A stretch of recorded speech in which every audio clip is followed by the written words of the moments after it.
Hello, hello, my fellow sensitive people. It is me, Whimsy, your favorite tarot reader named Whimsy. Of all the readers in the world who are named Whimsy, I am your very own favorite. All right, so today we're going to be doing a remote view about what last night's meditation was about. We bounced around quite a bit, but I did take copious notes, as is my way. We like to document stuff here. We like to go back and check and see how we did a year later.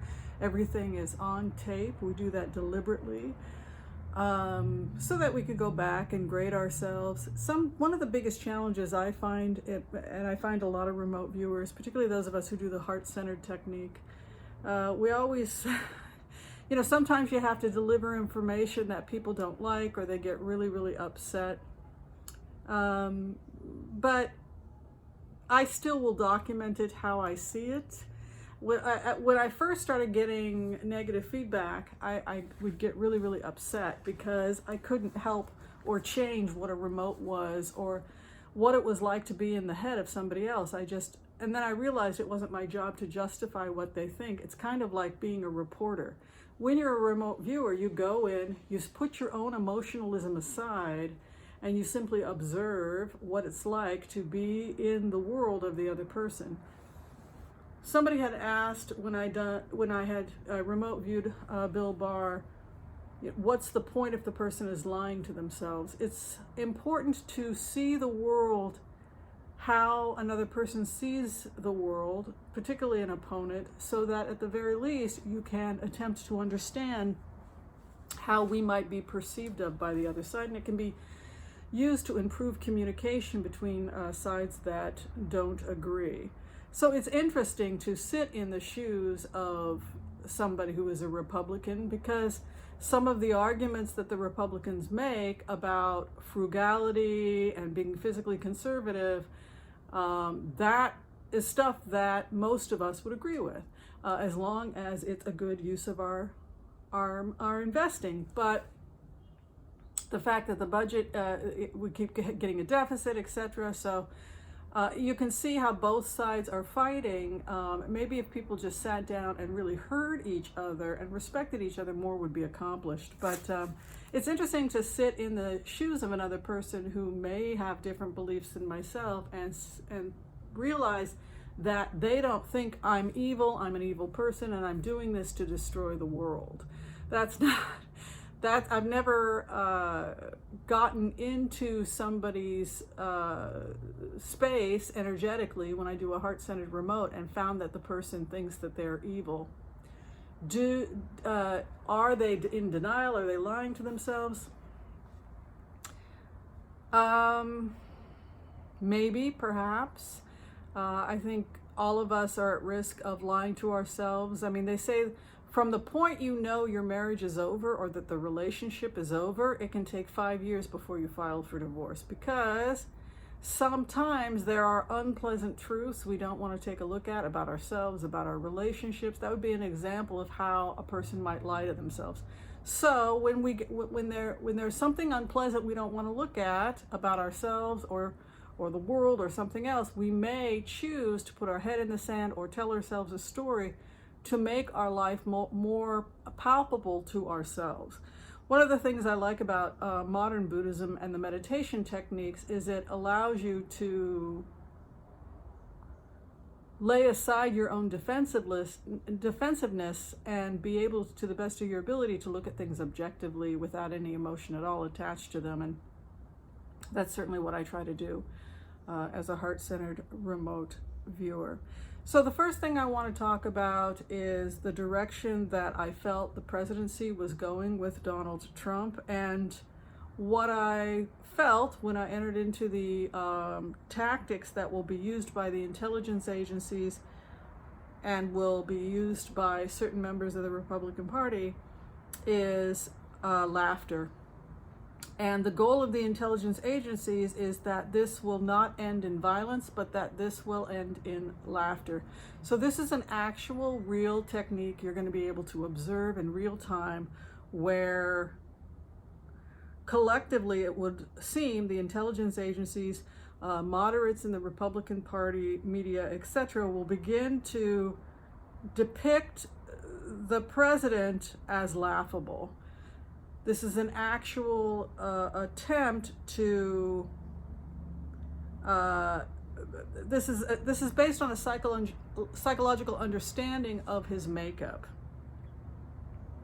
As the president becomes increasingly unhinged, he will make wilder and wilder claims that even cause his greatest defenders to laugh. And I likened it to the McCarthy witch hunts, when McCarthy became more and more desperate, as more and more truth was coming out about McCarthy and his investigation. His claims and his accusations became more fantastical. And then when people started to laugh at the absurdity of it, that was the beginning of the fall of the McCarthy investigations. So what it looks like is that in order to neutralize some of the violence, they are trying to create an image of him as a laughingstock and a clown. So the song that kept coming back to me for Donald Trump was "Send in the Clowns." Isn't it rich? Are we up here? That song is Donald Trump's song right now. So he will be presented more and more like a clown, and the more frantic and desperate he gets to hold on to his base, the more absurd he will appear, which will make him look like even more of a clown, which will cause even more laughter, and that will be the cycle he winds up in. And this seems to be it seems to be a way of subduing or controlling bullies, which often have low self-esteem, is to begin to make them, their biggest fear in life is that they will be a laughing stock to others. And being a laughing stock that is not taken seriously appears to be the goal, in order to not only dismantle this presidency, but to dismantle the power behind this presidency. Rather than being frightened of him, people are going to begin laughing at him. The second thing that has come up in the past, and that is about the budget, the deficit, the trillions of dollars we owe, much of it to China, and the realization that we are broke. And so it's almost as if the Republican Party and the Democrats want to have a scapegoat for that. Yes, the president is spending too much money. Yes, the president is doing things he shouldn't be doing. But regardless of who the president is, collectively, the country, over the last 20 some odd years, we have been steadily amassing so much debt we can't pay for school books, proper nutrition for our children, evidently. Instead, our money is going towards private contractors that are friends, that help put politicians in positions of power, and then those private contractors get contracting deals at exorbitant rates. This is where our money is going. And so that doesn't leave much money left over for things like infrastructure, school books, etc. And so the average American who has fallen through the cracks, who's paying a ton of money, most of the money is just going to cover the bare minimum on the interest and very little else. And so we are watching around us the infrastructure crumbling. So regardless of whether it was Trump in there or somebody else, this would be the objective truth of it. It's just that Trump is saying things that have an aspect of truth to them, in the sense that we do need to pull back on our military. We do need to cut military spending. We do need to redirect funds towards infrastructure. The problem is that that's not what people associate with this presidency.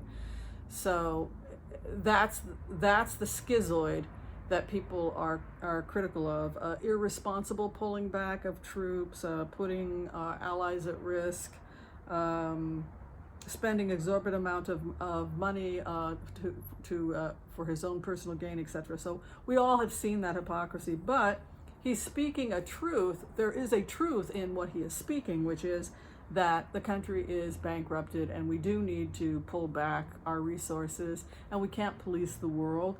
But okay, so we all know that that's what's going on. So that is something that's going to be coming up in the upcoming elections, is not only balancing the budget, but the fact that we will see a trend towards troop withdrawal regardless of who's in office because of debt.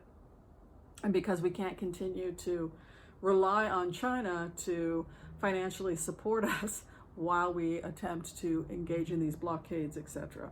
So that was last night's remote. Expect to see Trump made steadily into a laughing stock in order to derail or trivialize, minimize, and discard his presidency. Expect the national debt and a military cost to be a major conversation coming up in the coming months, along with the trade route, working out negotiations for fair trade that are not going to cost us in terms of military. So we might be seeing more drones, more meetings with G7, etc., to agree on some kind of a compromise so that we can watch areas when the troops pull back. We're going to see more in the coming years of an investment in infrastructure in the United States, education, etc., and we're going to pull back from the world stage a little bit. This is going to make us a lot more solid as a country. We'll get back to an A rating, but the only way that we're going to be able to do that is by stop all this military spending and borrowing. So we're going to pull back about a lot. And redirect our income. The last remote I did last night had to do with the state of Texas. We know Georgia has been under investigation. The feds did some investigating, but there's really been more state investigations in Georgia into voter suppression. We're going to start seeing that play itself out in a lot of the swing states, but specifically I want people to keep their eyes on Texas. I'm getting a really hard hit for Texas. So the reason why is because we're moving towards eco-friendly business, green capitalism, investing in the earth so that the earth can produce more. The more we love her and the more we invest in her, the more profits we make, right? So it becomes the circle of life, as they say. Life wants to beget life, and so the more you nurture the mother, we've talked about the theory behind green capitalism. So that's going to be in opposition to much of the financial sector we see in Texas. Steer industry and the oil industry, both fracking, etc., very, very hard on the environment, methane gas emissions, etc., etc. So in order to hold on and make sure that the state is red and not blue, we're going to see real attempts in Texas to keep that from happening. And it will probably come out that there has been not only voter suppression, but also other types of illegal activities, possibly even bribes in Texas in order to help Texas stay a red state. And it appears to be mostly economic. The economic concerns about what will happen if the Green New Deal and if Americans start moving closer towards environmentally friendly energy production, etc. All right, I want to thank everybody for watching this quick remote. If you're still trying to get in for a reading with me, I would love to give a reading with you. You can go to tarotwithwhimsy.com. If you're living outside the United States, I'm using WhatsApp. Just make your appointment and leave me your full phone number along with your country code, and then join WhatsApp, and I'll call you via WhatsApp, and it's completely free. All right, thanks everybody. We'll see you next time. Peace out. Bye.